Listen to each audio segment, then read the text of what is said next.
Good morning, first grade. Today we are going to take another deep dive into a vocabulary strategy. So often when we're reading, we may come across words that we don't know what they mean. And in order to understand what we're reading, we have to have some strategies or tools to help us figure out what those words mean.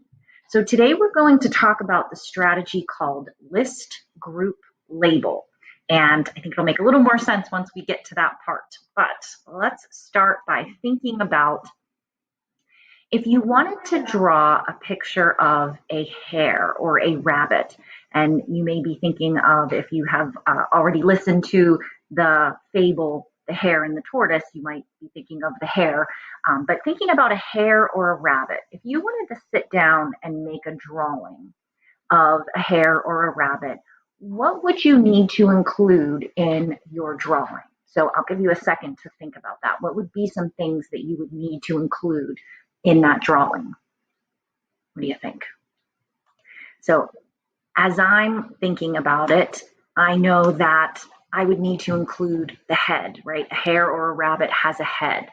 I would also probably then think about the ears, right? They have the big ears. And then I would keep thinking, and they have the feet, right? That they hop along on their big feet. And then it might make me think about their legs that they also use to hop along with, and just kind of their whole body. So as I'm listing these things off, you're probably getting a picture of a rabbit or a hare in your mind, right? And then I would be thinking about, the whiskers and the eyes of a hare or a rabbit. So kind of thinking about these words and thinking about what that might look like. Now, I didn't draw this picture, but you might have something in your head that looks something like this. Move this out of the way. Oops, go that way. Something like this, right? The long ears, I see the whiskers, the feet and their legs, just their body, the eyes. So, give a thumbs up if you kind of had a similar picture in your head. Okay, great. So kind of keep those words in mind and think about that picture of the hare. And all of those parts that we just listed and that we talked about are called features. Features. So if you want to say that word with me, we'll do it right now. 1, 2, 3. Features. And we are going to actually talk a lot about the word features. So just kind of thinking about that word. Have you heard that word before? Do you think you know what it means? Can you think of an example of where you've heard that word? Because that's what we're going to talk about today, right? What do you think that might mean? Have you heard it before? So you might be thinking that it means something like different parts of something. And the word features means the parts or characteristics of something that makes it special. So all of those things that we just listed about the hair, the eyes, the ears, the whiskers, the feet, those were all features of the hare.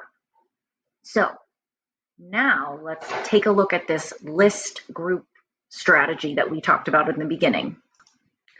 Okay, so I have come up with some words that I think about when I hear the word features. And you may notice they're in 2 boxes, and we're going to talk about why that is. But the words that came to my mind when I hear the word feature are words like characteristics, qualities, details, parts, ears, legs, whiskers, head. Those were all the things that we had come up with in the beginning for our drawing.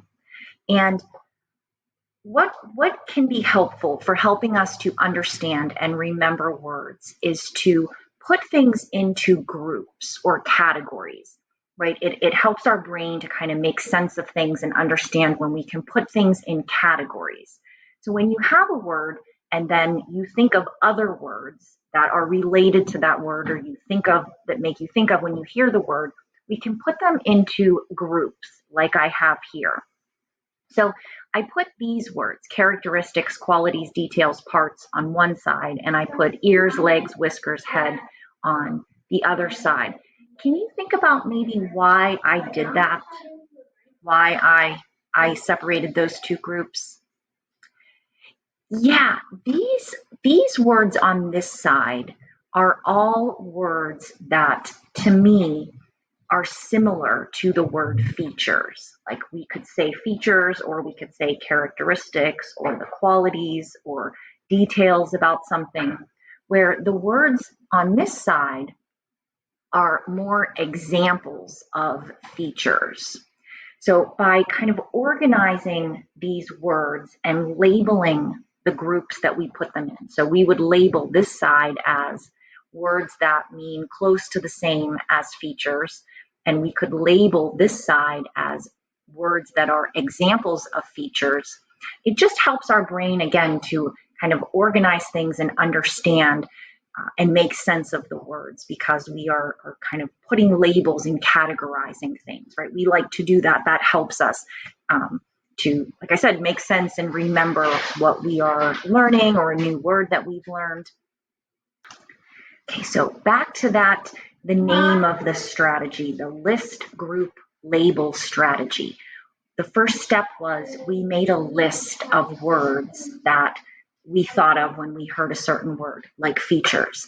Then we put them into groups. So list, group, and then label is the last part. And that's where we label our groups. That's like saying, these are other words that mean the same as features, and these are other words that are examples of features. So we have listed, we have grouped, and we have labeled words related to features. So you're going to hear the word features quite a bit during Module 2. We are going to get to learn about a lot of really interesting animals and all of their features. So I'm excited for that. All right, so to complete this seesaw activity, you are going to add the word features to your writing journal and draw a picture to help you remember what that word means. If you want to draw a picture of a hare or a rabbit, or you could choose any other, maybe animal or something that would help you to remember what the word features means. All right, keep up the great work, and I'll talk to everybody soon. Bye.